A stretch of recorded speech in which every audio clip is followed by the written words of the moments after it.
The door handle slowly began to turn. But it wasn't breaking, it was being turned. From the other side, I stepped back instantly. Daniel pulled me behind him. "Don't move," he whispered. The air inside the house turned ice cold. Another knock echoed through the hallway. This time, slower, heavier, knock. Knock, knock. Then silence. A voice came again. But it wasn't just one voice. Anymore, it was layered, like many people speaking at the same time.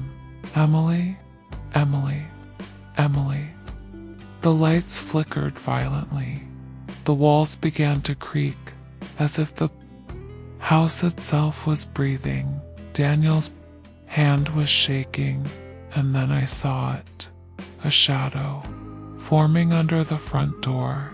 It was not a normal shadow. It was rising upward, like it was trying to enter through the wood. I whispered, "What is this?" Daniel didn't answer immediately. His eyes were fixed on the door. Then he said something that froze my blood. "It's not outside the house." I turned to him. "What do you mean?" His voice broke slightly. "It's already inside the fog, and the fog is inside us." Before I could respond, the temperature dropped again, and suddenly, the voice changed. This time it was Daniel's mother, soft, warm, talking him. "Daniel, open the door. I'm here."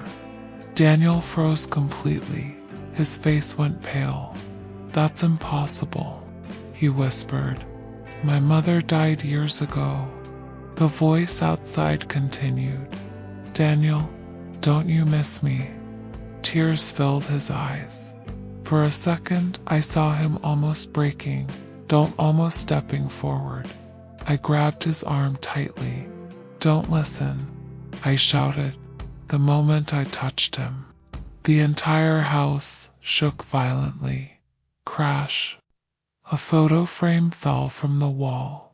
Inside it, the glass cracked on Daniel's mother's picture, and from the crack, a black mist started leaking out. I screamed, "What is happening?" Daniel suddenly shouted back, "Don't look at the pictures." But it was too late. Every photo in the house had started changing. Faces were moving, eyes were blinking, and in every frame, the fog was inside the image. Then, a whisper came directly behind me, so close that I felt breath on my neck. "Emily." I turned instantly. No one was there, but the fog was inside the room now, slowly crawling across the floor, like liquid smoke. Daniel grabbed my hand. "We have to go upstairs." Now, we ran. Fast. The stairs creaked violently as if they didn't want us to go up. Halfway up, I heard something behind us. Footsteps, but not ours. Multiple footsteps following us. When we reached the top floor, the entire hallway was filled with fog. Thick, dense. Alive. Daniel opened a door and pulled me inside a room. He locked it. We both stood silently, trying to breathe. Then, from the hallway outside, we heard a child laughing, a small, innocent laugh, but it echoed like it was coming from everywhere at once. Daniel whispered, "There was never a child in this house." The laughter stopped. Complete silence again. Then suddenly, a soft knock came from inside the room, from the closet. Knock, knock, knock. I looked at Daniel. He slowly shook his head. "No," he mouthed.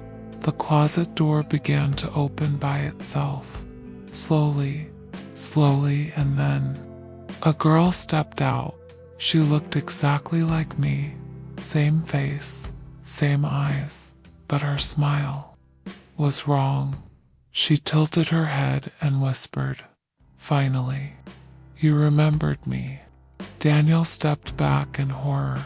Emily, that's not you. But the girl inside the room smiled wider and said something that broke everything. I believed. I'm not the girl who moved here. I am the one who never left the fog.